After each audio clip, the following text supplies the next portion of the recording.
Grand Slam track postponing their last meet. What does it mean? What happened? And does it have a tie-in to a larger issue in the track and field community?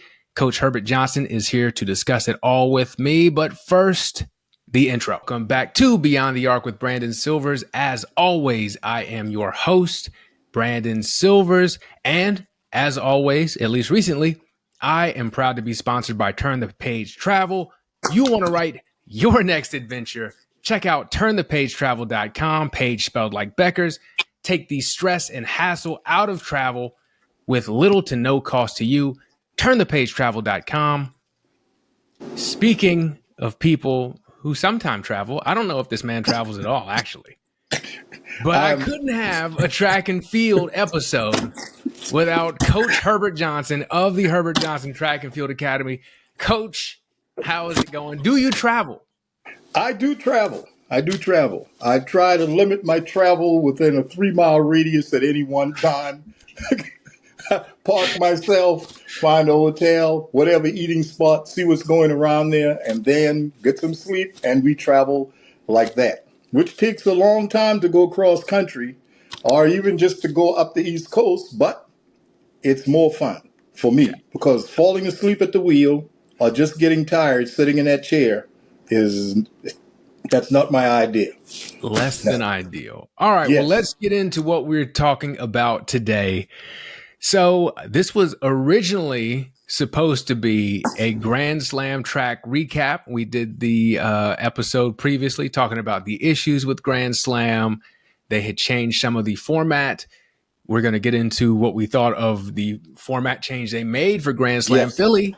I was very much looking forward to Grand Slam LA. And then they came out and said that they are going to, quote, postpone it, although the postponement feels a great deal like a cancellation to me. It might be a death note. Yes, we will talk about that as well. But first, let's talk about Grand Slam Philly. I know we both watched it. They made a lot of changes. Coincidentally, after our episode came out where we talked about some things they need to do to make it a little bit snappier, they did. They cut it down from 3 days to 2 days.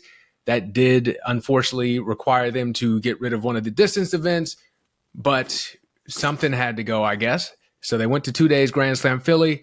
What did you think overall of the production and the flow of the event for Grand Slam Philly as compared to the previous two, Grand Slam Miami and Grand Slam Jamaica? It was a better meet. I don't know if it was better because the competition was better. It had a better flow to it. The 2 days helped a lot because you can wait till tomorrow and know right now that tomorrow, we're going to see part 2. Yes. And so that made it more intriguing. We're going to see tomorrow. Where it even was, I don't even have to look today if I don't want to. I can look for tomorrow. They'll rehash tomorrow what happened today, and then we can get over with this within the next couple of hours.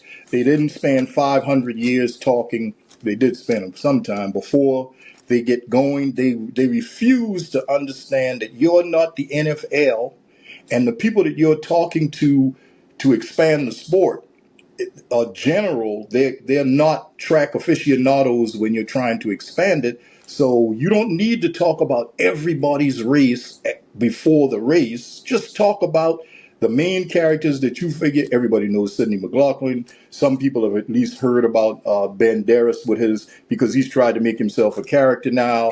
Maybe DeSantos, and you don't have the big headliners that transcend the sport. Lyles, Richardson.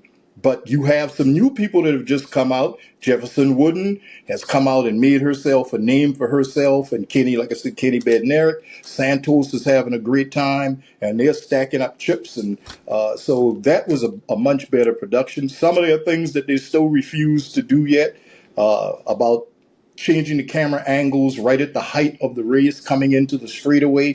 If you look at ESPN's coverage of the NCAAs, that's one thing that they stayed away from, which makes their coverage more, it's more cohesive for you to watch. Once they came around for the last lap in a race or a race under a lap, they might change camera angles into 200 from the side until they start to drop into the curve. But as soon as they get into the top of the curve, you're going to watch that until they get home. That makes it easier for you to get a perspective of how the race is really going. When you change from that, like Grand Slam has a habit of doing, Yeah. uh, they will just go into a close-up shot of people coming down. And now I lost perspective on how close are they to the finish line. I'm looking at this to see who wins the race, not to see who's got the best facial expression or who's got their knees up. I want to see who wins the race, and I lose perspective on that. And then when they come back, they're 25 meters from the line. The person I was looking at isn't even in the shot. So I've lost I don't know what's going on. It's disorienting, that camera angle, and the when they change it. I think we talked about this the first episode. A Yes, great camera angle if you are showing a replay. But wonderful. yes, do it on a replay. But for the race, stick to what you don't have to reinvent the wheel. Show us what we want to see. Let us figure out who wins, and then we'll go back and break down form and Can who was you smiling while imagine they in were running. the NFL, Tom Brady or Patrick Mahomes breaks out for a pass, throws the pass down the field. CBS has got, or NBC's got, the receiver running down the sideline with the defensive back coming over, and then they show the helmet inside the helmet of the receiver in a little shot where you see the head of the receiver and his shoulder pads. And then they come out to show you the ball in his hand. You wouldn't have to worry about them ever doing that again. If they did that, do 3 or 4 plays during the game, people would be loopy. Yeah, it almost feels even worse to where the ball is in the air. They cut to the receiver and the cornerback, and you hear the crowd roar, but the ball went to the receiver on the other side of the field. That's what it feels like. I'm like, Oh man! okay. They're not But even in the race. So they hadn't cleaned that up. But I feel like for the most part, there were improvements, and I was yes, pleased to see them. And yes. so it felt like things were headed in the right direction. We had the big event with Sydney McLaughlin, Lavroni Oh, running the short the sprints. short sprints, and came back and ran the 100 Yeah, so that was cool to see and because did I don't better think she's than done that since I. college. She did well. I didn't expect her to do as well as she did, but I also realized that the horses were not in there, but there was a horse in there. Yeah, Wooden is coming along, and we know that that's not her race. And it goes back to you race what you race. But it was good to see that crossing of her coming in there, and that was a decent time that she ran, and not to have run it for so long does make a difference. And people, you want to be fast in the hurdles, but people sometimes, and this is not saying that this is something, but just so that people would know, if you are too fast in between the hurdles and you jam up on the hurdle as it comes to you, that can be a detriment because the hurdle gets to you too fast and you can't get your lead leg off of the ground in time. You see a lot of athletes falling or hitting hurdles normally with the lead leg. It's because they are too close at their takeoff. It does take a lot of repetition in order to know where to go. But you can get hyped up in a race, and people do it on the first hurdle. People have done it People have done it. Gail Devers, who has won Olympic gold in the 100 meters, has never won a 100 hurdles medal. I don't think a medal at all. I know she's never won a 100 hurdles gold medal because she has stumbled and tumbled and fallen in each of their disastrous races. so yeah, so the degree of difficulty to drop down from the quarter to do the 100. Yes, and it Impressive. also shows young people.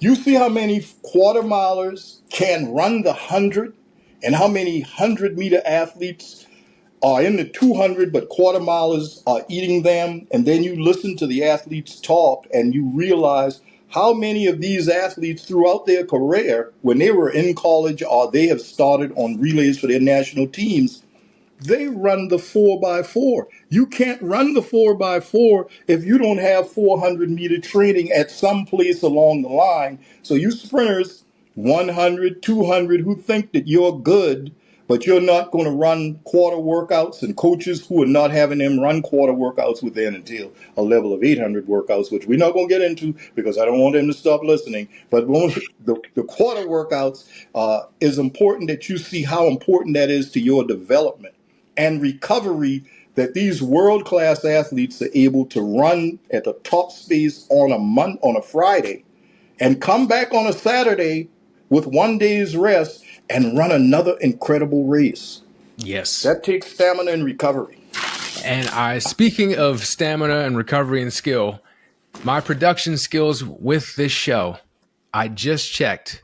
Gail Devers, she has won 2 world championships in the 100-meter hurdles, but I would remind everybody, we are American, and as Americans, as we've seen, Yes. we only care about Olympic gold. Only Olympic gold medals, okay? You can win 18 world championships, which no one in America will even see, but we will all see your 1 Olympic bronze medal, and Yeah. you can now have a cornflake commercial. Yes. So,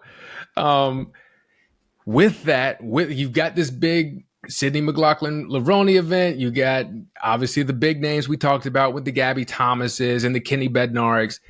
They tightened up some of the production stuff. They're heading in the right direction. How big of a shock was it to you, a man who, despite what the commenters said, that you were too negative about Grand Slam track and you hated it, you did think, I just did like not I did. hate it. I I know, did I not know. hate it. It is what it is. But you Yes. thought, just like I did, that this was going to last a little bit here. So how shocked were you when we're texting about the news that Grand Slam LA was canceled? I was amusingly shocked. Amusingly shocked. Oh, Yes, I was, like that. because they dragged me to believing there's only one more. It's only 4 meets. Okay, this isn't a 20 meet season. It isn't a 9 meet season. It's only 4 meets. And you all just had a great Philadelphia. Yeah. You learned from Kingston, under any circumstances, for what they wanted to do was a disaster. Yeah. But it was the first time. You learned from the first time. And you learned from each one of them. Miami was much better than Kingston. And Philadelphia was way better than Miami. But then Philadelphia is a track and field town, and it has a big Jamaican outpouring of track. And if you ever go to the Penn Relays or just look at the Penn Relays, I bet there are more Jamaicans in there cheering for Jamaica than they are Americans in there cheering for America. And I'm not just saying that. They are rabid track and field fans, Yeah. okay? And they know track and field. And they're now starting to come into the field events, which is kind of scary. And for a country that small to have that much success in sprinting and hurdling, and now moving out with, I think the young man won the Olympic gold medal. So when you're looking at this come about, it was really exciting. The fans were charged up. The racing was good. And then I'm waiting. Hey, man, I wasn't checking my listing to see when Los Angeles was going to be, because I know eventually it would come up on one of my feeds, and I would say, oh, yeah, this Sweet Boy is going to be. But when they came out and said, no Los Angeles, Grand Slam is finished, that was like, you couldn't we just stagger to Los Angeles? It didn't feel to me like I'm not in their pockets. They say they would have lost $30 million. I think something like that if they had went in, and we're not talking about the production. But it seemed like, couldn't you just stagger to LA? You got to make Obviously, something the answer happen. is no. Yes, okay, because couldn't you see LA coming at the beginning of Philadelphia? And maybe we could have stretched LA out at another time frame, push it back, and see if we could gain more momentum from what we just did in Philly. But I was slightly shocked that didn't take place, and I wasn't really happy about that either. Even though I wasn't happy about the format, dropping field events and having the 3 days at the beginning. But now I thought that they had found a structure that was something that was doable. and that people would tune into with that 2-day format. Me and you both, it was very fitting, I think, in terms of American track, that we could not get the baton around for the fourth leg of Grand Slam. That's what it Oh felt my like. goodness gracious. How long have you been working on that? That was beautiful. Yeah, I had some caffeine this morning. And I was like, you know what? I'm going to try something today. But that's what it felt like. Wow. It felt like Yes. watching us not get the baton around once again, because, like you said, it's 4 meets. You're not putting on 12 meets or 15 meets. You got to get through 4 meets. You get through 3 of them, you have got to make the fourth one happen no matter what. If they had truly postponed it, and they could have talked about, they did have the protest in LA. Hey, we don't want to put our athletes at risk right now, so we're going to postpone it for a little bit, or we're going to, if you want to change venues, do whatever, but you have to do the meet. And then I watched the video of Michael Johnson explaining it, and he kept talking about how he was being transparent, but he never really told us what the deal was. He just said he was being transparent, which leads to all kind of speculation. And then you hear rumors about, well, so and so didn't get paid for the Jamaica meet or the Miami meet or this, that, and the other, and then everything just kind of starts to spiral out of control. But I was stunned. I was excited. I was getting ready to write about it for shameless plug, the world's greatest weekly TV sports watch guide. You can find the link below in the show notes. All right. And then they canceled it. And I was bummed because Yes. with It after did hit Philly, I was a excited. lot of track people who were skeptical at the beginning, were unsure of the format, but we're going along because it's track and we can't really just knock all track things because we don't get that much of it. And it's not really played up in a big way. This is probably the most publicity any track program in America has gotten outside of the Olympics, because we're not real big Diamond League and Continental Tour fanatics. We're not even big NCAA track and field fanatics when it comes to track and field. So this had a level of celebrity to it, as much celebrity as they put into it. Yeah. And it then it seemed like, oh man, we're going to be able to make it. And that missing out on it, oh man, now we cannot not have Grand Slam track and field come back next year, because so much has been made. I don't care if they have 2 meets or they have 1 meet or they have 3 meets. But we need this. We don't need something that comes back with a different name that is Parker track and field. Hopefully we can sustain this going into, so that we can look forward to this being next year.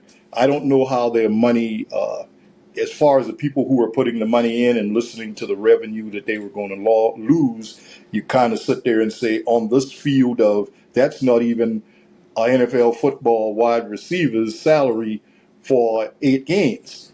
So, but we know what we're dealing with as far as track and field is. And that also kind of dampens your ideas for the sponsors that want to come back for next year. How much of a loss are you willing to take on when we come back? Then the sponsors might, then we might want to put some in the basket also.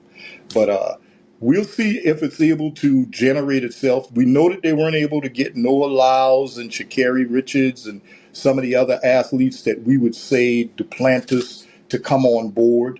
But they too want to see before they jump in. If the possibility is that they gave out too much money, which was a hook for the athletes coming, but for track and field, and now I'm not saying that we're not worth $800 billion.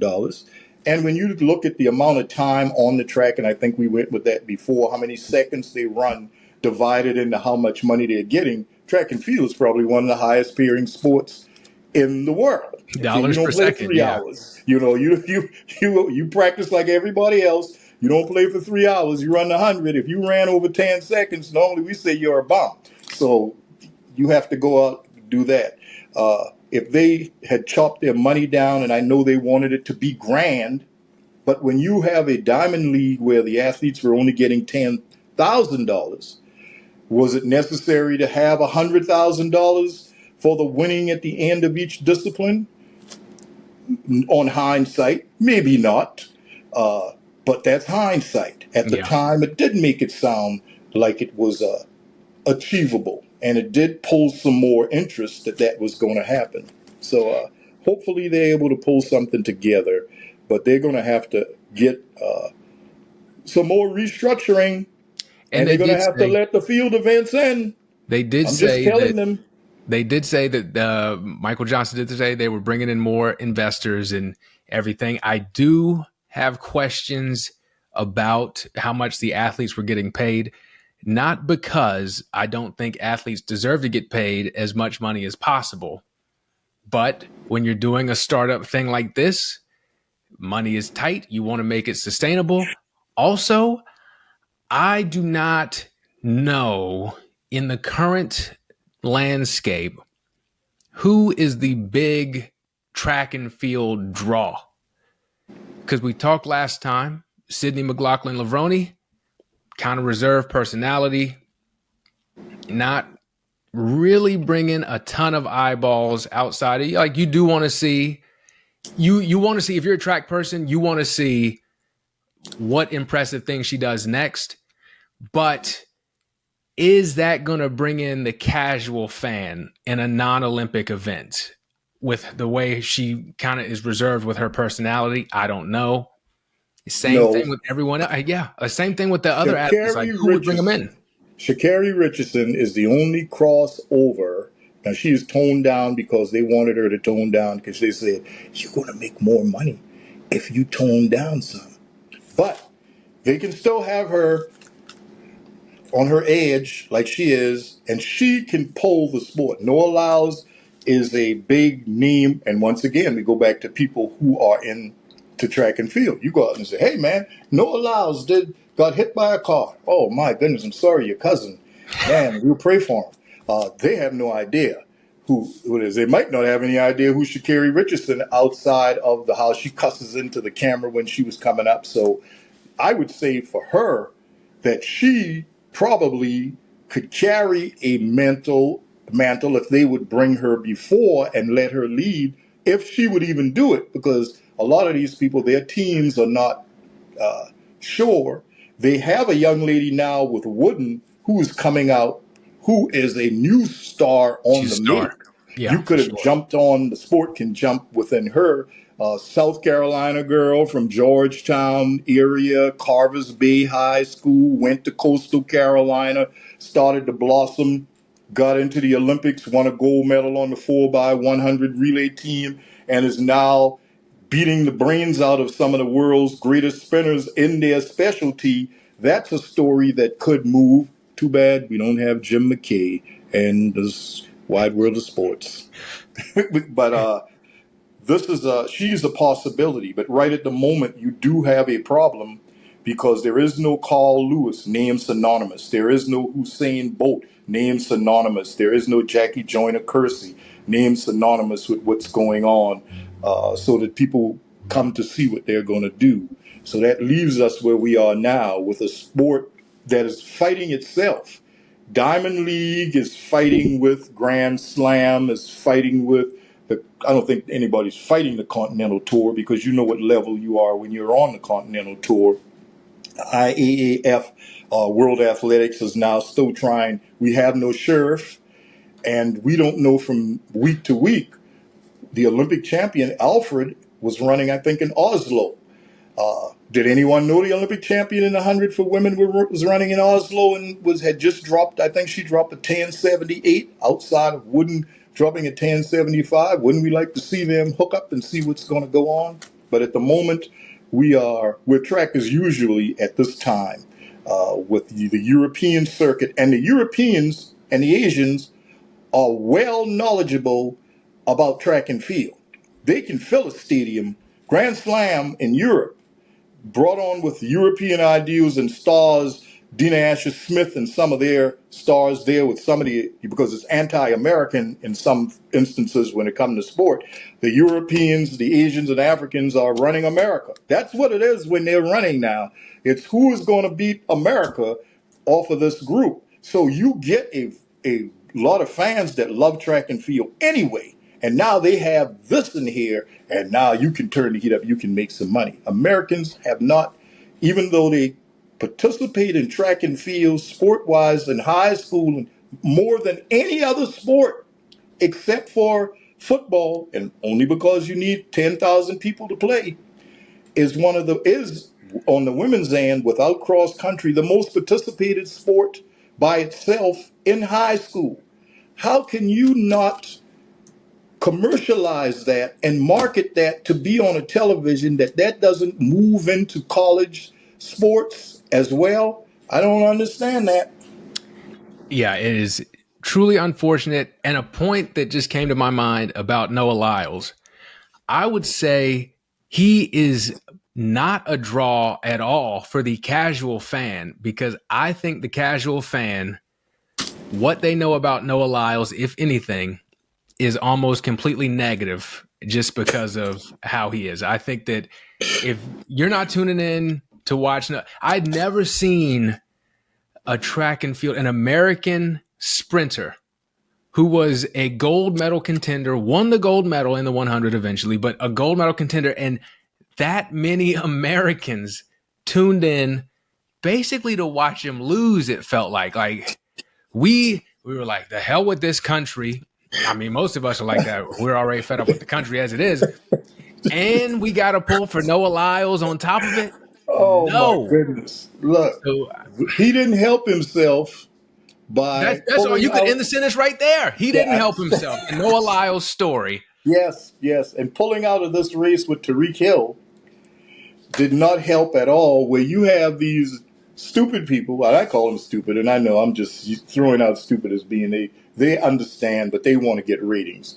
Where you have the young man, oh my goodness, with Unk.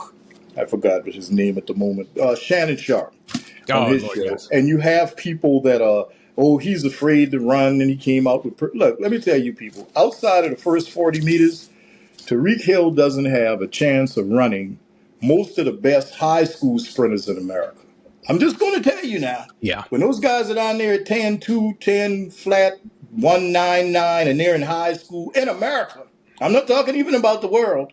I'm not talking about the world junior champion or anything. His chance, Rocket Ishmael from Michigan, was the NCAA 60-meter indoor champion. You ain't never seen Rocket Ishmael nowhere close to a 100-meter finish line. You know, it's So, a different sport, oh basically. yes, sir, Like, buddy. Okay, I mean yes, sir. So if they're talking about a race within 40 meters or 60 meters, since Noah Lyles doesn't have a great start all the time anyway, go back to Olympic Games, all right, and just reference that.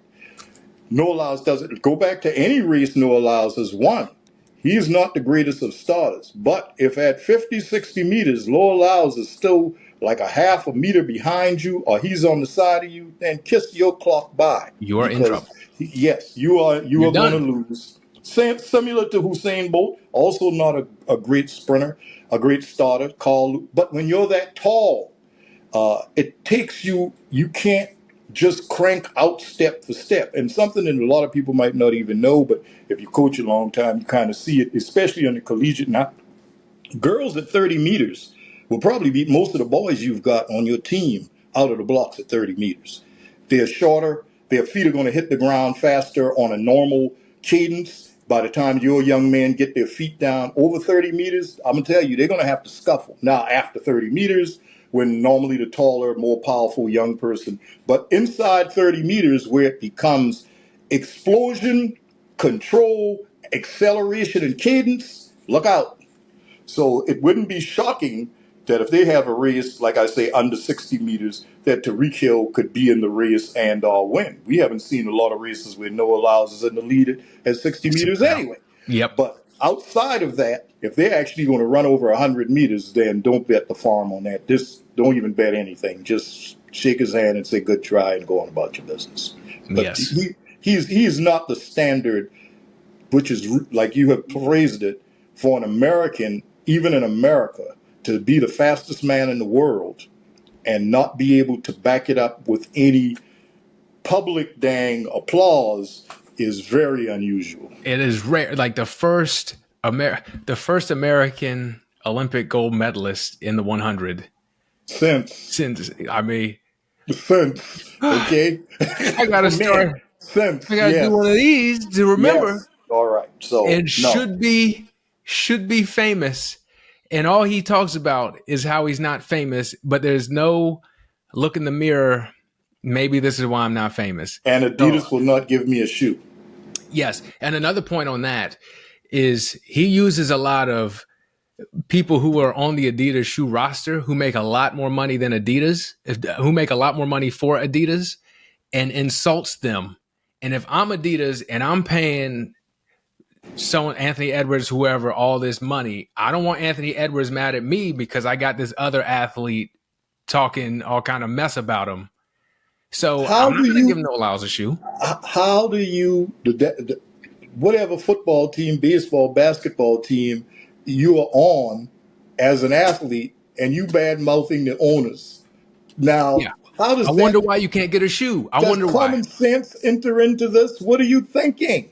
How are you going to do this? You think you're forcing them when kids come up a lot of times? They say don't call them kids because they're goats. But I'm too old now. Like children, youth, okay, the goats. But when they come and they start talking, I want to be a football star and make lots of money, and I applaud that.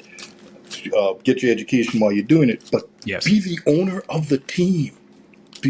Aspire to be the owner. The owner is paying all of the football players and everyone else and owns this amount of the stadium and the parking. You see how much money the owners are getting. So be the owner. You want to have a record? Great. Be a star. Own the record company. Don't just have the record. Own it all. That's where the money is. Don't chop yourself off from your money.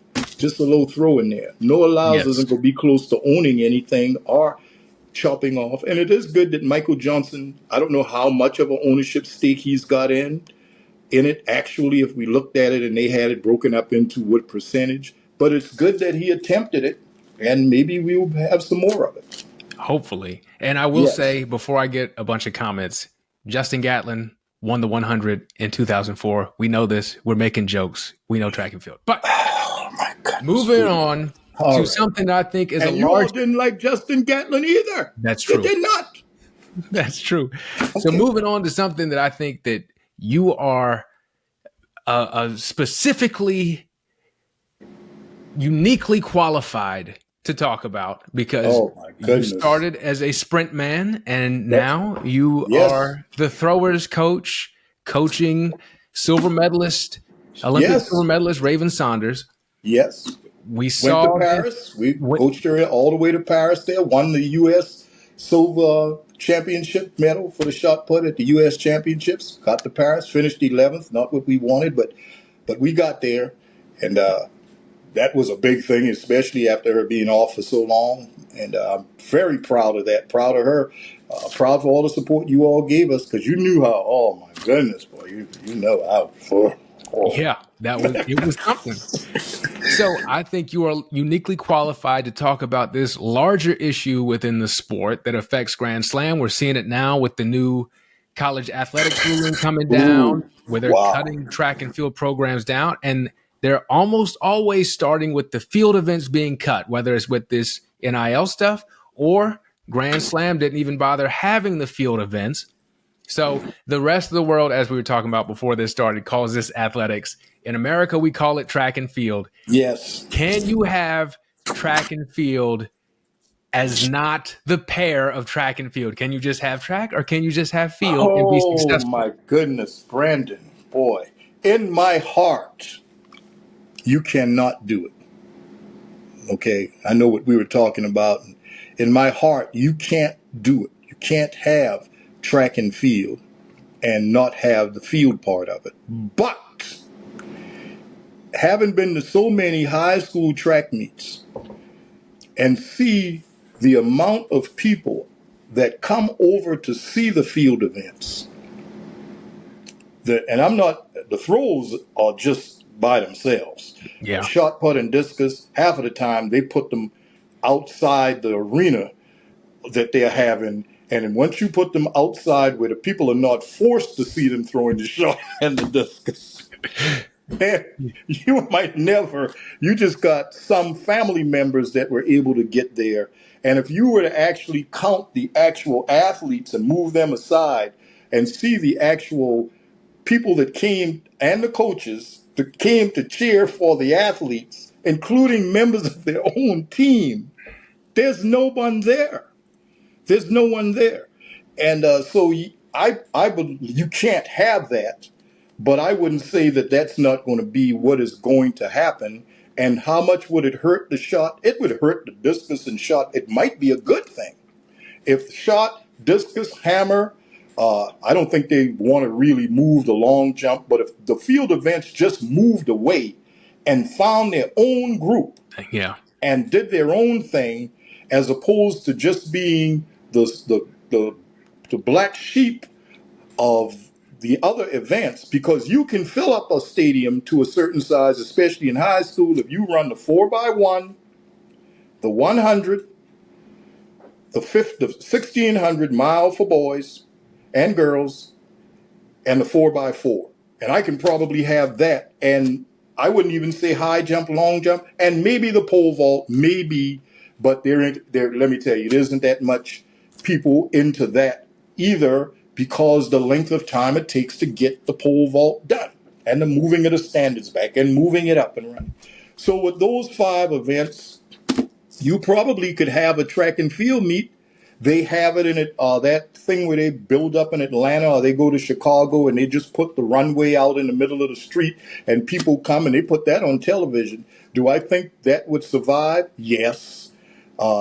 Without field events, I think it would survive. Do I think it would be better? No, I don't think it would be better. I don't think it would enhance the sport.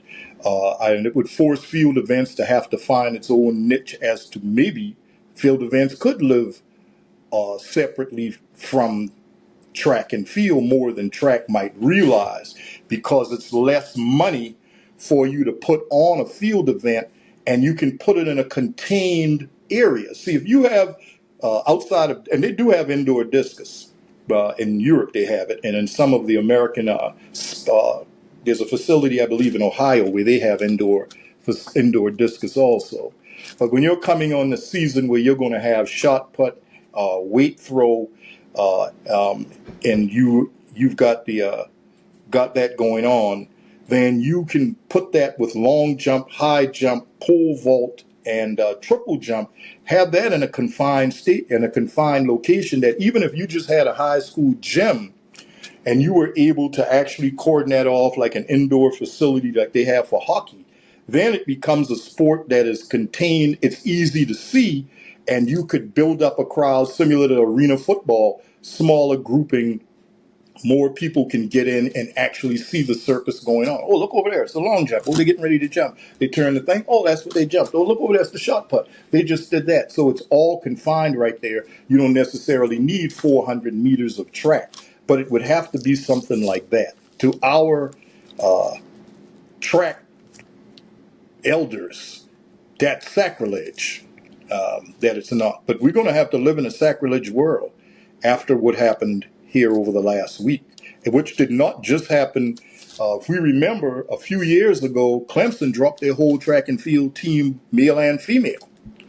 And it was an outcry that got them. And that was after they built a $1,000,000-some indoor facility almost 3 years previous or 4 years previous. And they just like, well, the heck with it. We'd rather just let it go. So as someone who was sprint first for the majority of your career, correct? Yes. Up until I was known as a sprint, hurdle, 800-meter coach for the first, up until 2011, 2010, when when I started working with Raven, then people started seeing her. But after 2014, when she graduated from high school, broke the national record, then people are The just out of throws the coach. wall. Hey, coach us, and they don't even want to hear about sprinting or hurdling. And I've had junior, which would be now under 20 qualifiers. I've had under 20 qualifiers way back before this in the 90s. I've had state champions of all kinds, but when that came about, it was such, and you even helped with that. I remember when Raven was just a freshman going on into her sophomore year. You had her in the face in the crowd section. You sent in some work to Sports Illustrated, and they put her in the face of the crowd, and she was also in face of the crowd again during her senior year. So that blossomed into what it became, and then I became an expert with all through the time. And I tell people the same thing Raven is doing. It's the same thing athletes were doing before, but she just had that the commitment to it and the backing for it, and we had time. When I went over to Burke, we didn't have to share with they only asked me to come in to do throws. I didn't have to do the other events. So that gave me time to just focus on throws. And guess what? Burke just girls, which they split up girls and boys. I just had two athletes, Raven and Shanice, and that was it.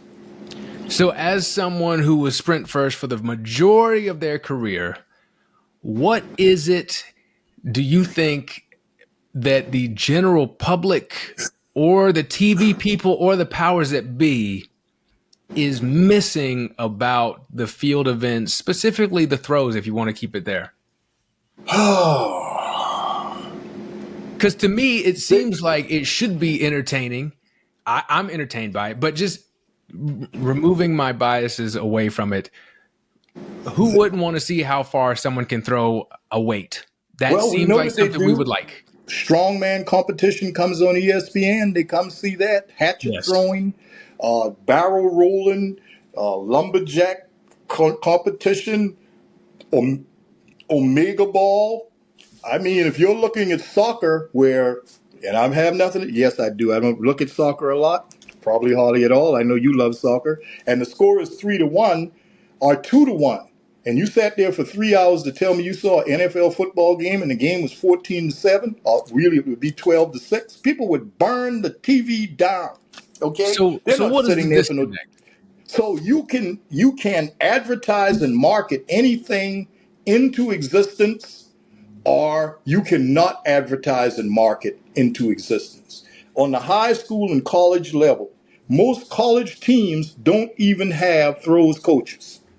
Now, they might have somebody on the team, maybe, maybe not, that they say is they're never over there. If you go see a college throws practice and you find the coach, and then you're practicing in the indoor season for weight throw and shot put, and I guarantee you don't have any assistants. And in the outdoor season for weight, for a hammer, shot put, discus, and javelin. Now, I can guarantee you in one of those pits or three of them, there's no coach there. So who's coaching the kids? They're coaching themselves. And in high school, most of your high school teams, there is no coach, or the kids are so they have it so blended that they might come. I ask some of the kids when they come to the academy, how many throws did you take on Tuesday? 6. Why you only took 6 throws? Well, there's 7 girls and there's 9 boys, or there's 7 girls and there's 5 boys, and everybody has to throw, and you're only able to get in the ring to throw. Why do you have to throw in the ring? Throw, but that's how they have it diced up. So the general public, the parents aren't going there to see their children. The parents don't know. And now that they've gone in our state and in many others following suit from the Imperial, where we have feet and inches to metric, they really don't know. When the sign comes up and says 10.75, all right, how much is that? Okay, go ahead. So you by the time you get ready to put that in your calculator, the other child is thrown. They don't know, and we're killing it. But the field events, you have to get an understanding.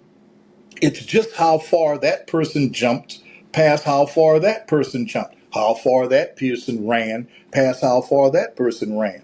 There's probably less chance of you doing, as the average person, a field event of anyone: high jump, pole vault, discus shot, triple jump, javelin. I bet you'd have a better chance running hurdles than to go over there and throw a javelin or a discus or the shot put. And it's when college, where the shot put weighs 16 pounds. If you think, and the elite men, go pick up a 60, go to the bowling alley, get the black ball that the bowling alley has, and pick that up, and then see if you can throw that 15 yards. I'm not advising that because I don't No, want y'all to no, get thrown no. out the bowling alley. So I'm gonna stop. That is not a Beyond the Art with Brandon Silver's recommendation, sponsored by Turn the Page Travel. If you No. do throw the bowling ball in the bowling alley, you're gonna need to get away. So head on over to turnthepagetravel.com and Oh book my you a gosh. one-way ticket far away from the bowling alley. Continue. Yes. So those type things where I just don't get it. I don't get it, and it's a varies to an American thing. You don't even have certain parts of the country that come out to see throws as opposed to other parts of the country. So we just have stuck on the track, and 25 times around, they don't sell it on television, the field events. And I'll say a thing that nipped me with the NCAA coverage. They would have the top, even though the top eight places only score, all of the running events had the top nine teams, even if they had somebody who was disqualified. But in the field events, when they showed the scoring, it was only the top three. You mean they didn't have enough graphics to show the top nine? There's another thing that happens in NCAA that is real subtle. If a small school, and I'm not just talking about a HBC, if a small HBCU school, I don't know, Montana State, is within a race and they beat a big school in that top nine when they're reading off the listing, you might get your name called, or they might stop right previous to you and then start up a conversation again and start at a school. They don't always get their due when they're in competition. Now, I've looked at it for many decades and come to the conclusion that you can't miss that much. That has to be inherent as to what you're not trying to do, and why do you feel the need to have to pump the bigger schools? If they lost, they lost. If they came in fourth and another smaller school came in third, I would like my child to be recognized for coming in third. And I also would like my nine people to be recognized for their accomplishments at the NCAA championship to be celebrated on television, because you cannot tell me that you don't have enough graphics when, if you look at cross country, and this is how much America is in love, it seems, or is being forced to be in love with distance. The NCAA cross country championships, where they might have 60 people running, not only have the leader, but if you're looking at the screen when they have the names on the side, the names move according to what position they are running in. That is crazy. You know how much technology it takes to do that? But you can't put up who is winning or who came in from 1 to 9. Why it's like that as far as shot put and the field events, I do not know. I've coached in the sport since 1976, and I cannot tell you why that is that they feel that way. But I know that if you put it forward, that when we have the state championships, if the announcer says in the state championship we have a young man and he's about to go and do whatever, or a young lady, people turn their attention to see it. People even walk over to that side. But if you don't say anything, it's oblivious.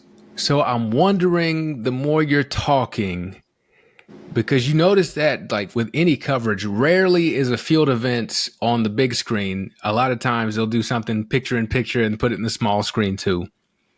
And the more you're talking, I'm wondering if this is an issue where the announcers don't know enough about the sport, the event, so they don't want to talk about it at all.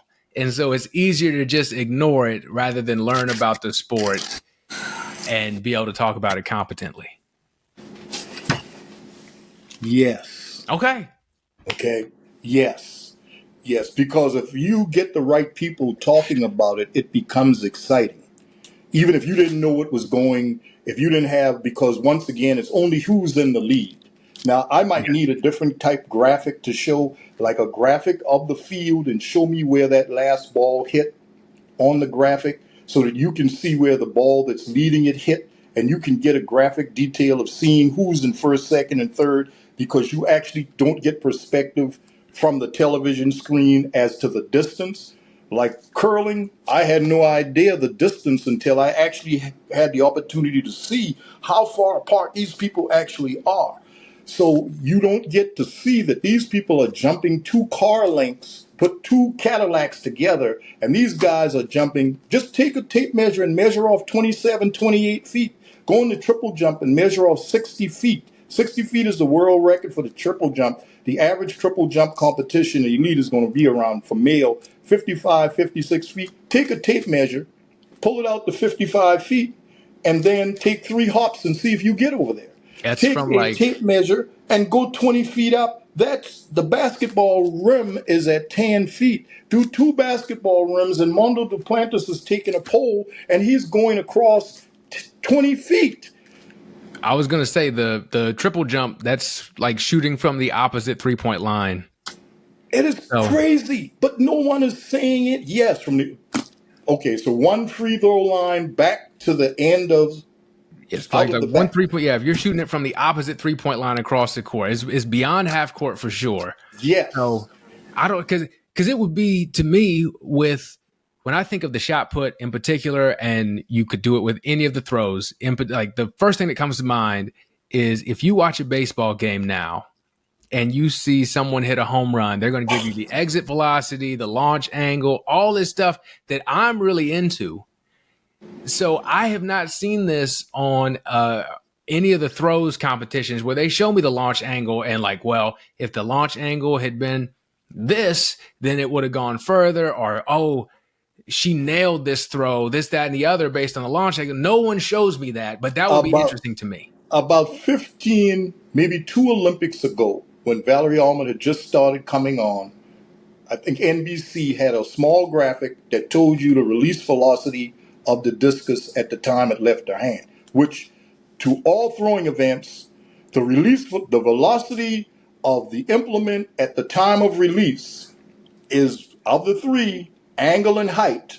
The release angle that you have and the height of the angle of release when it was released is the most important. How fast it left your hand is the most important as to how far it's going to go. Now, that doesn't mean that you can throw a line drive, expect to go 70 feet, but within the parameters Yeah. of where they're going. And for the people that want to know, the women's shot put is 8 pounds, 8 ounces. Get 2 bags of 5-pound bags of sugar, or get a 5-pound bag of sugar and get one of those small 2-pound bags of sugar. That's enough. Put it in a bag and see how far you can throw that. These women are throwing those things. The world record is 74 feet and a couple of inches. And the American record, I think, is around 68 feet. So when they're doing these things, the South Carolina record for girls is 55 feet, 8 inches. The boys are 64 feet. And they throw a 12-pound shot put.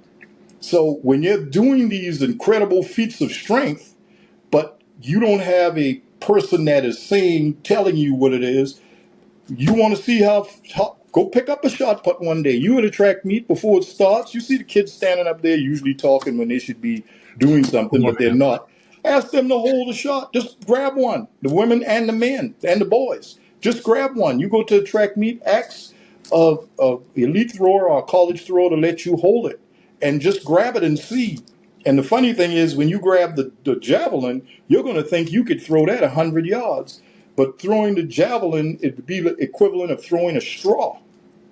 It's so light until not having the elements of understanding the approach and how to whip your body and do all the release things that is necessary to get it to fly, because it's made to fly. Javelin and discus are 2 implements that are made to fly. If you can hit them correctly, then they will fly. But this is a multifaceted mistake, high schools don't care. The athletic directors are not finding high school coaches for field events or for shot put or for throws events. They wouldn't dare having a track and field team and not have a sprint coach or have a distance coach. That would be unheard of. They wouldn't dare go out and cut the 4x1 relay. People would. That's not going to happen. Not run the mile, but you could go out and say. But then in high school sporting here, we don't even keep score on the Wednesday meets. There's nobody looking at just on Saturday who won, what score it was, but nobody keeps scores to all of the regular meets. The kids are not walking around the school saying who won Wednesday yesterday when you had a meet, because there was no score. The coaches are just keeping times. Everybody's got this grand scrimmage that is going on. They don't want to know. So you don't have an idea anymore. The newspapers don't follow it. They don't even follow hardly who scored at the state meet. So there's no day-to-day, week-to-week thing that's going on. And for newspapers and digital newspapers, that carries over to high school sports. High school sports is now almost non-existent in media at the local level. You don't get a big thing about what school is playing against each other unless it's Friday night and it's football. Yep, football. Yep. Yeah. So it sounds Which like is going to finish killing us all. Football is dragging the other sports into nothingness. It's going to kill all the sports. Football and basketball, with these new deals that they have, are going to destroy the rest of the sports. football is even coming for basketball because they're doing the Christmas Day games. But what do we do? How do we elevate field events? We can't coach all the teams. So more directly, who do I talk to? Let me, someone with a basic enough knowledge in field events, give me the science I've spoken about. Who is going to let me be their play-by-play person for the field events? I will even bring you along with me. How do we make this happen? Everyone has got one of these little things here, these little cell phones that they're making stupid videos on. They can go into their field events at any Azalea Classic, any Wednesday meet, and ask the coach, why don't we just score the shot put? And I'm going to tape that, and we're going to see who wins the shot put. And then just like they dice up things to put on, and then put it on. Oh, do the schools have their own video website? I'm not sure if schools have their website. So you mean the media person at the school, what are they doing today? I don't know, riding around in the golf cart. Maybe just take a video and edit of someone doing a shot, but to go to do you realize National Federation of High Schools through South Carolina High School League has a free showing of all of the events of the state championship for every classification. And you will not see one field event.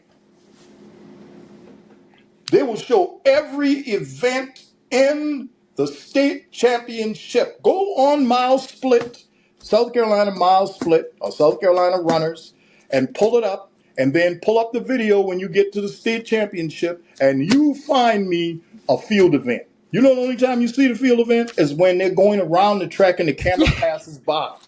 That's when you see a field event. No one is saying anything. There isn't any, you can say it. There isn't any entity saying you can't find a camera to show the shot put or the discus or the hammer. Well, not hammer. You don't have any more cameras. You don't even have a handheld camera, or we can't even do this in afterthought. Like next week after it's over, we're going to show in retrospect a review of the field events. And this isn't just for this year. This has been going on since maybe 10, 12 years now, since they've been showing that free entity in sports for South Carolina High School League. So you can see everything from the 800 relay. They'll run the whole 2 mile. And for 1A, and you haven't suffered until you've seen the entire 1A 2 mile. I'm just telling the truth, people. I've coached 1A, so don't come at me. but they will not show you any field events. No field events. Yeah. None. So, and it's the parents of the field events athletes. They're not asking for better. If your son was a football player playing against Somerville or Berkeley or West Ashley or Conway or Baptist Hill, and they came to practice and they didn't have a coach, but the game was Friday, and then you let them go play. If it was a basketball team and they had a game, it's on the schedule, and when they went in the gym, there wasn't a coach. The baseball team, and you telling me that that's okay? They don't have one? Well, we tried to get one, but people, you had all year. You only got one candidate. You don't have, well, then you must have to open up to something different, because it should be, that can't be. Why can't the coach? How many people on staff? Because I see some teams that have 7 or 8 coaches. They might have 3 official coaches and 5 volunteer coaches, and still no one is coaching the throws or the field events. Well, I think we've addressed the issue. We've at least Yes, we have. we have put a spotlight on it. You And if mentioned I knew that we were going to talk about the Washington State University, but look here, that's a mess there. That's a mess. yeah, And that's probably his own episode. Now that I was just reading over it again this morning, I was like, that's probably a whole show on its own. I went and dug up their roster. 49 women are just in the roster, and now they're gonna, if they just do distance, they'll have 17 people on the team. You know, before it was 18 women for full scholarships, which for them would have been $56,000 times 18, and the men are 12.8 or 12.5 times 56, because it's mid-30s for out of state for residents and 50 something for out of state residents. So I suppose the scholarship would be for the biggest amount of pie. So they're going to save half of that money that they're not going to use, because they're only going to have distance runners and limited hurdles and sprints, which will probably bring them to about 22 athletes. Well, the NCAA now says you can only have 45 in the roster, but it's not going to make any difference. So where's the extra money that you think going to? And an even bigger question that I have that we will not cover this episode. No. But if we are cutting down on track teams collegiately in the United States of America, what is the pipeline for the Olympics? Where does it go? Who's doing what? So we don't know, but you know what I do know? If you are a parent of a thrower and you want them to get good throwing coaching, I know where you can go. I saw the logo on your shirt. Coach, if someone wants coaching, they want to get in touch with you. Herbert Johnson Track and Field Academy. How do they find you to get set up for Olympic level coaching for all ages and skill levels? You can come and just catch me on my Facebook page. You can instant message me, Herbert Johnson Track and Field Academy, or Red Dawn on the Facebook page, but Herbert Johnson Track and Field Academy, and get me. That's the easiest way to get to me, and I will get in contact with you as soon as possible. And we have limited amount of practices, limited amount of space, and I want the parents to know this is an actual training group for athletes that want to go to college. We're not into recreation or babysitting. This is for people who want to go to college, and that's how we set it up, so that they're going to get a college level training and more. Our athletes have really succeeded when they went to college outside of the events that they only have at South Carolina. Rachel Davis just won the Big South in 3 events: the hammer, the discus, and the shot put. And we don't even have hammer in South Carolina. And there's only other person that has ever done that in the history of the Big South was Amber Campbell, Olympian Amber Campbell. Yep. So that's we've been lucky with the kids, but they come out there committed, and like Brandon would know, a lot of kids come out, but they don't normally stay. After you, doesn't take long before you realize this is a different thing. But we enjoy having them, and the people who do come out, it becomes a family. Their parents, grandparents, the kids, it just becomes a family. And we'd be glad to have you if you committed to work. And even if you just want to see if you are committed to work, come on out. We'll be there for you. Cannot recommend it enough. I threw up at the thought of this the other day, but to prove Coach's point about family, I have known this man now 18 years. Half of my life, I've known Coach Herbert Johnson. I went out there in beginning of June 2007. I believe, Wow, if my my math goodness. is correct. So yeah, I know I was sick. I was sick as a dog because I was like, what does that mean about my age? But cannot recommend it enough. Your child is serious about track and field, serious about getting to college. He will get your child there. I'm going to put the link to the Facebook page in the show notes, make it Thank you. very easy for people to find. But yeah, we covered it. We're going to talk more track on here now that we've got things figured out technology wise, especially. So, but this has been another episode of Beyond the Arc with Brandon Silvers. Coach, thank you for coming on. Thank you. Thanks for having me as always. Thank y'all for watching, listening, rating, subscribing, reviewing, and sharing. Thank you again to my sponsor, Turn the Page Travel. Check out turnthepagetravel.com. That will be in the show notes as well. Page like Becker's.